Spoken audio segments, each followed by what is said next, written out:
हमें मालूम है कि इलेक्शन कमीशन तो कुछ करेगी नहीं, क्योंकि उनका रवैया ये लग रहा है, क्योंकि वो बीजेपी के सहयोगी हैं, तो वो क्यों कुछ करेंगे। तो खबर ये है कि 3 नवंबर 2025 में एक ट्रेन चली 10 बजे सुबह।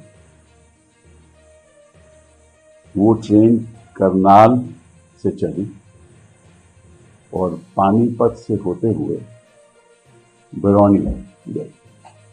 इसमें 1500 लोग थे। ये हमें जानकारी मिली है। जानकारी एक और ट्रेन चली 11 बजे उसी दिन 3 नवंबर, वो भी करनाल से चली और वो वाया पटना भागलपुर गई। उसमें 1500 लोग थे। ये भी हमें जानकारी मिली है। एक तीसरी ट्रेन चली 3 बजे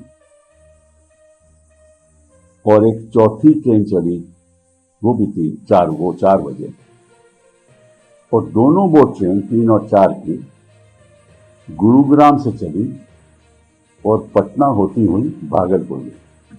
तो इन 2 ट्रेन में लगभग 3000 लोग थे। तो अगर आपको गिनती गिनती करिए चारों ट्रेनों की, तो लगभग समझ लीजिए कि 6,000 लोग थे। तो 6,000 लोग, ये अब सवाल ये उठता है कि ये लोग चुनाव में, या तो ऐसा है कि भाई केवल हरियाणा में ही स्पेशल ट्रेन चलने की जरूरत है, क्योंकि ये 6,000 लोग बिहार से हैं, तो वहां जाकर निश्चित रूप से वोट करेंगे। या तो ये है या इनको भेजा गया है। 2 ही बातें हो सकती है ना। तो अगर तो ये हैं जो जेन्युइन वोटर हैं, फिर तो अपने ट्रेन लेकर खुद जाएंगे, इनको की जरूरत नहीं है कोई स्पेशल ट्रेन की।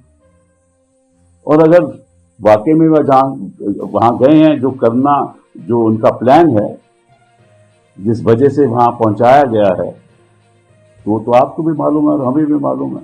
ये धांधलेबाजी तो होती रही है। ठीक है। तो सबसे पहले मैं रेलवे मंत्री जी से, वैष्णव जी से पूछना चाहता हूं कि भैया वाकई में क्या ये स्पेशल ट्रेन चली या नहीं।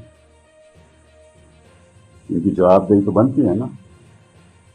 तो पब्लिकली बताएं क्या ये स्पेशल ट्रेन चली। और जो मैंने कहा है 10 बजे, 11 बजे, 3 तारीख को, फिर 3 बजे, 4 बजे वो वहां पहुंची।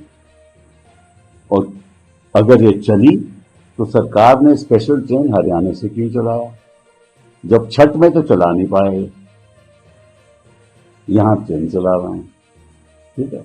और अगर वाकई में चली तो किस लिए? अगर तो ये जेन्युइन वोटर हैं तो उनके लिए तो स्पेशल ट्रेन की जरूरत नहीं है। अगर जेन्युइन वोटर नहीं है तो फिर कहा क्या आपने स्पेशल ट्रेन चलवाई? छठ का माहौल तो खत्म हो गया।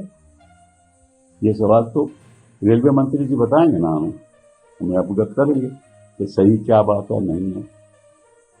दूसरी बात कि अगर 6,000 लोग वहां पहुंच गए, वो कई जगह पे उतरे होंगे, तो ये भी जानकारी रेलवे मंत्री को होगी कि कितने लोग पटना में उतरे, कितने लोग भागलपुर गए, उनकी जानकारी होगी ना। कितने लोग पानीपत से आए, क्योंकि चली तो ट्रेन वहां से करनाल से, कितने लोग पानीपत से, कितने लोग वहां से चढ़े उसमें, और कितने लोग गुरुग्राम जो ट्रेन चल रही थी, कितने लोग वहां से चढ़े और कितने लोग पटना से, फिर पटना के बाद वो भागलपुर गए, तो ये जानकारी भी उनको होगी। तो ये बहुत जरूरी है और फिर पता चलेगा। और दूसरी बात यह है कि अगर सरकार ने ट्रेन चलाई है तो खर्चा भी सरकार का होगा ना। तो अगर सरकार का खर्चा है और स्पेशल ट्रेन हरियाणा में चल रही है जो वहां वोटर नहीं है, तो खर्चा किस लिए है? ये भी जानकारी मिलनी चाहिए। आप एक मिनट में खत्म करके फिर आपको मैं आगे करूंगा, तो बोलिए।